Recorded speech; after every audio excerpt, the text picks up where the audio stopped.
Tumempatia William Ruto ajipange vizuri vile ataiba uchaguzi. Ajipange vizuri vile ataua Wakenya. Ajipange vizuri vile atatishia Wakenya na vile atachoma hii nchi baada ya uchaguzi.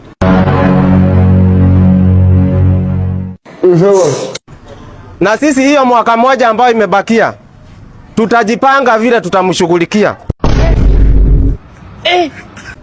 Na tunataka tumshughulikie kwa njia moja maridadi, safi kiasi ya kwamba hata William Ruto mwenyewe hataamini. Jesus.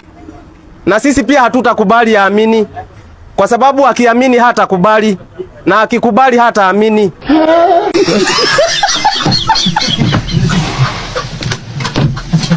Sisi tutaficha ushahidi.